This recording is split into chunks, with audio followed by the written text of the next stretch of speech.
Okay, this is quiz 4 review. Again, this is that 5-minute review. And I think some of this review is going to tie into why I do videos versus type out a review for you. First of all, this is going to be over chapter 5, 10, 13, and 14. There's videos on the end of chapter 5 and chapter 14. You're going to need to read the book for chapter 10 and 13. But let me give you a highlight of chapter 10 and chapter 13 and some of the things that you might see on the quiz. So make sure to look at them. Chapter 10 deals with communication. How do I communicate? We're going to take a quiz. Communication is both verbal and nonverbal. Remember that, okay? Communication needs to be professional. Communication is quicker by talking to somebody. We have people in our organization, they send emails about everything, and that's great, but that's not when you need to send an email. You don't need to send an email about everything. Things to write are very important, don't get me wrong. Verbal communication is much better. If you have a lot to tell somebody, talking is much better than sending an email. Now, if you have a project that has very specific tasks, verbal communication is good, but in that case, having written communication to support that, and that makes sense.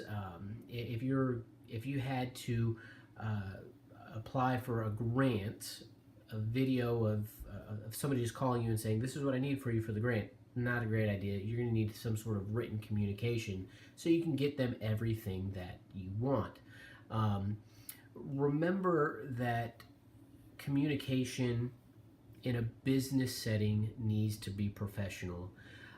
In this class, you're writing academically, and really I want it to be like it's a business, that you would be writing to your boss. Unfortunately, we've taken this professional writing, gone the other direction in text where they're really quick, like tweets and stuff like that, and you're under 100 characters or however many characters it is, and you start adding that to your emails, and the next thing you know is you have this very convoluted way of communicating that takes a lot of time. So a couple things just to remember is, if you think you could resolve something that doesn't need a written trail, okay, call. Make a phone call, see somebody face to face. Face to face will have better communication than any of the other ways you can communicate, because you can read body language. Body language is important. So let me give you just a quick example of this that is personal. A coworker at an equal level, at a director level, newly hired, sent an email, and I completely perceived it in a very harsh, negative way. Wasn't very happy about it.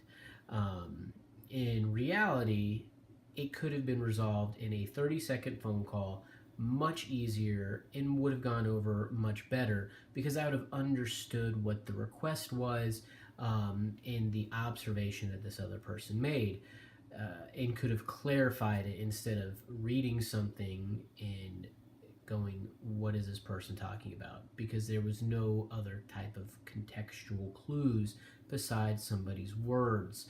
So when you're writing to somebody, that's all they got. So your grammar, your punctuation, the tone in your email, all of these things come across, and it creates some ambiguity in just that sender receiver. So you want to remember that you have, as in communication, at least two are communicating, and one person is sending the message, and there is somebody that is receiving it, and they're going to perceive, again, that whole perception is reality. That's the reality in your world. They're getting that message. Then chapter 14 gets into negotiation. I'm not promoting Donald Trump's book, The Art of the Deal, but you kind of get the idea. Negotiating is that giving up to gain something, or to try to gain something by getting somebody to give something else up. Negotiating is different between different organizations and different philosophies. So one of the things that I want you to remember about negotiation, compromise is not a bad word, but sometimes compromise is a bad word. And compromising can be done too quickly to say you pacify one thing and you don't get anything in return. Now, in relationships, compromise is probably a great idea, but in negotiating, in business negotiation, you want to look at this integrative bargaining, which I think is the best way to go.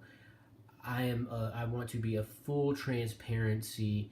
This is where we're laying cards on the table and asking questions, not compromising. In this situation, you do not want to compromise, but you want to ask questions and you want to come to mutual resolutions. The other type of bargaining is this distributive bargaining, and this is really when two people are coming at negotiating, and anything that you make me give up, you're getting, and I'm losing. And it's not that we're both getting something. So that's kind of that big difference between distributive bargaining and integrative bargaining. As you go through the quiz, again, as I have it up here, so forgive me for not looking right at you right now.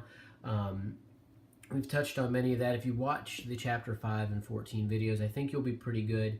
Again, review attribution theory, look at that, and some of the biases that we talk about with rational decision making in chapter 5.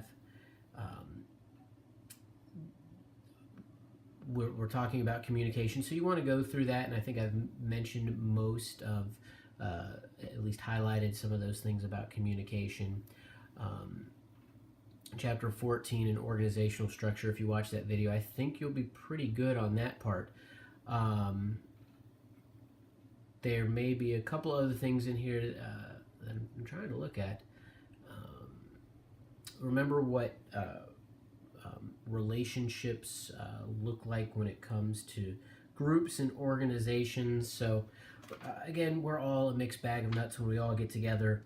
And one of the things that you're going to have is conflict. So you have negotiation, but then you have conflict, and you need to have conflict resolution, because we all come in with different thoughts, ideas, emotions, and luggage into a situation.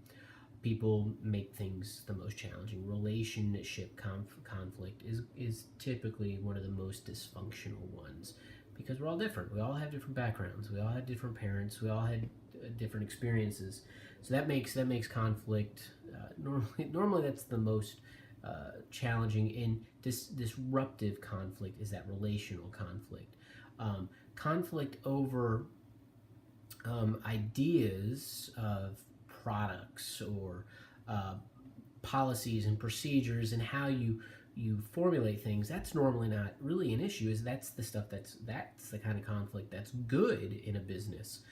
But when you get two employees that just are button heads, and they come in and, he doesn't like this and I don't like him because of it, he munches his chips with his mouth open, whatever. I mean, you get into this ridiculousness of conflict and work, and that relationship conflict is really bad.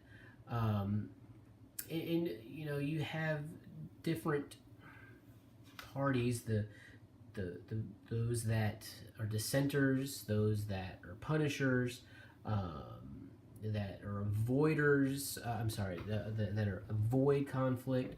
So you want to just kind of look at what that resolution of conflict is in the conflict process, and I think you'll be just fine.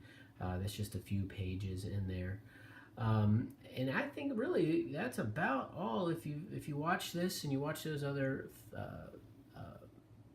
videos, and again, you're going to want to look through the book. You should be reading these chapters anyway, and if you do, I think you'll have a really good grasp for the quiz.